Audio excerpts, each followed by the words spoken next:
لیکن ان بدبختوں نے کیا کیا، اللہ تعالیٰ پر جھوٹ جڑے، جھوٹی باتیں جو ہے اللہ کی طرف سے بیان کی۔ ان میں سے چند کا میں ذکر کر رہا ہوں۔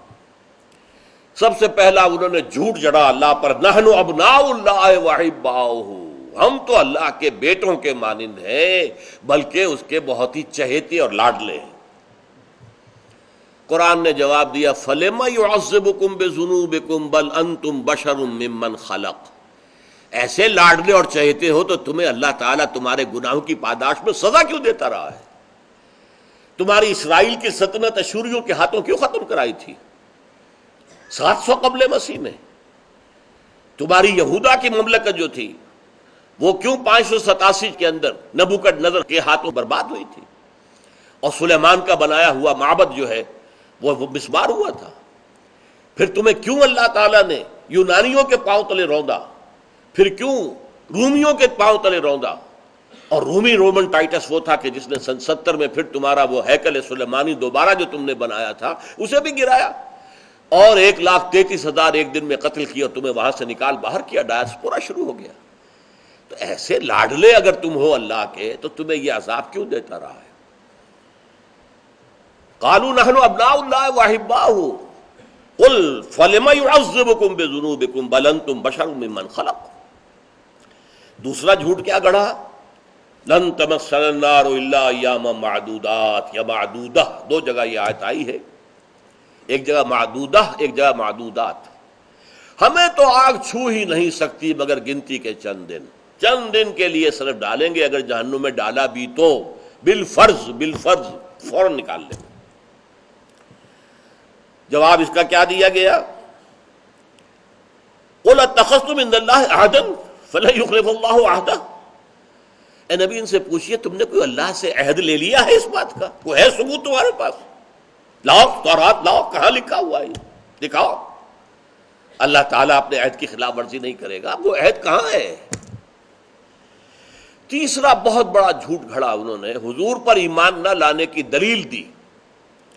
ان اللہ عہد الینا لا نؤمن لرسول حتی یاتینا بقربان تاکلہ النار، ہم سے تو اللہ نے ایک عہد لے رکھا ہے کہ کسی اللہ کے رسول پر ہم ایمان نہیں لائیں گے جب تک کہ وہ ایک ایسی قربانی پیش نہ کرے کہ جس کو آسمان سے آگ اتر کر کھا جائے، بھسم کر دے۔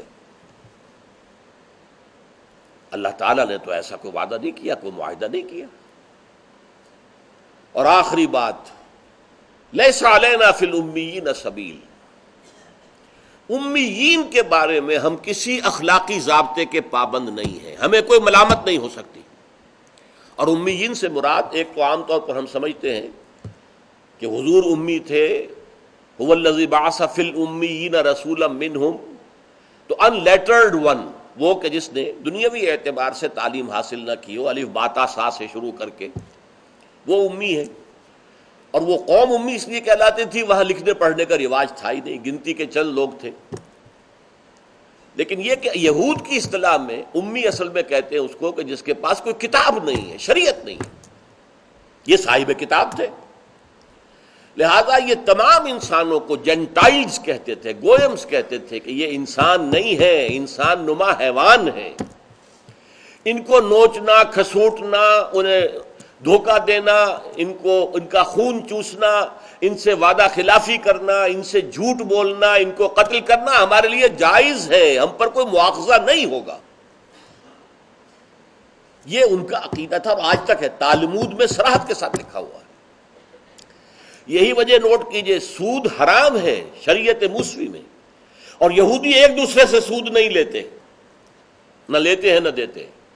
جینٹائلز کہتے ہیں ان کے لیے جائز ہے، ہم ان سے سود لے سکتے ہیں، کیونکہ ان کے بارے میں ہم پر کوئی نہ شریعت کی پابندی ہے نہ اخلاق کی پابندی ہے۔ ہم انہیں دھوکہ دیں، ان سے جھوٹ بولیں، جو چاہیں کریں۔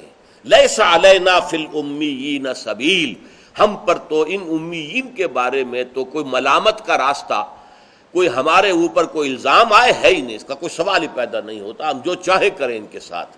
ہاں بس پڑھنے کی بات ہے، بس نہ پڑھے تو بات دوسری ہے، بس ہو ہمارے اختیار میں ہو تو جس طرح چاہیں لوٹیں کھسوٹیں، خون پئیں، جس طرح چاہیں ایکسپلائٹ کریں۔ جیسے جانوروں کو ذبح کر کے کھانا انسانوں کا حق ہے، بکری ہے، بھیڑ ہے، آپ نے ذبح کی کھا لی، یا جیسے گھوڑے کو ٹانگے میں جوتنا اور بیل کو جو ہے ہل میں جوت لینا آپ کا حق ہے، ایسے ہمارا حق ہے، اس لیے کہ یہ لوگ جو ہے گوئمز اینڈ جنٹائلز یہ انسان نہیں ہے، انسان نما حیوان ہے۔ یہ آیت ختم ہوئی ہے پھر ان الفاظ پر، واللہ لا یہدی القوم الظالمین۔ پہلے آیا تھا واللہ لا یہدی القوم الفاسقین، اب فرمایا واللہ لا یہدی القوم الظالمین، اللہ ایسے ظالموں کو ہدایت نہیں دیتا، یعنی زبردستی ہدایت نہیں دیتا۔ یہ اللہ کے قانون کے خلاف ہے۔ اس نے دنیا بنائی ہے، انسان کو تخلیق فرمایا ہے، انسان کو فری چوائس دیا ہے، اما شاکرا و اما کفورا، چاہو تو شکر گزار بندے بنو اور چاہو تو تم ناشکرے بن جاؤ۔ فمن شاء فلیؤمن ومن شاء فلیکفر، جو چاہے ایمان لائے، جو چاہے کفر کرے، تمہارا اختیار ہے، دی چوائس از یورس۔ یہ دوسری بات ہے کہ نتیجہ بہت برعکس نکلے گا۔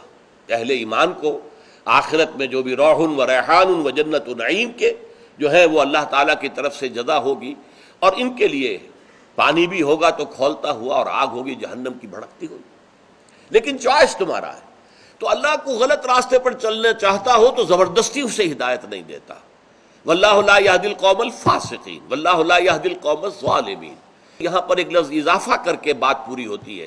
اللہ فاسقوں کو زبردستی ہدایت نہیں دیتا، اللہ ظالموں کو زبردستی ہدایت نہیں دیتا، ہدایت تو دیتا ہے۔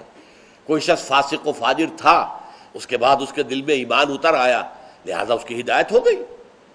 کوئی شخص پہلے مشرک تھا، سارے کے سارے ہی عرب کے لوگ مشرک تھے، پھر اللہ نے توفیق دی، ایمان لیا، ہدایت ہو گئی۔ تو اس کو اس معنی میں نہ لیجئے کہ اللہ کسی فاسق کو کبھی ہدایت دیتا ہی نہیں، یا اللہ کسی ظالم کو کبھی ہدایت دیتا ہی نہیں، زبردستی نہیں دیتا، اس کی طلب ہے۔ جیسے ہم پہلے پڑھ چکے ہیں، جو ٹیڑھے ہو گئے ہم نے ان کے دل بھی ٹیڑھے کر دیے۔ جو طالب حق ہوگا، طالب ہدایت ہوگا، اس کے لیے ہم راستے کھولتے چلے جائیں گے۔ والذین جاہدوا فینا لنہدینہم سبلنا، ہم اپنے راستے ان کے لیے کھولتے چلے جائیں گے، انہیں اپنے راستوں کی ہدایت دیتے چلے جائیں گے۔ تو ابھی یہ ایک آیت ہم نے جو ہے حضور کے ساتھ ان کے طرز عمل کی جو دو آیتیں آئی ہیں اس دوسرے حصے میں سورہ صف کے، ان میں سے ایک آیت کا ہم نے مطالعہ مکمل کیا۔ بارک اللہ لی ولکم فی القرآن العظیم ونفعنی وإیاکم بالآیات والذکر الحکیم۔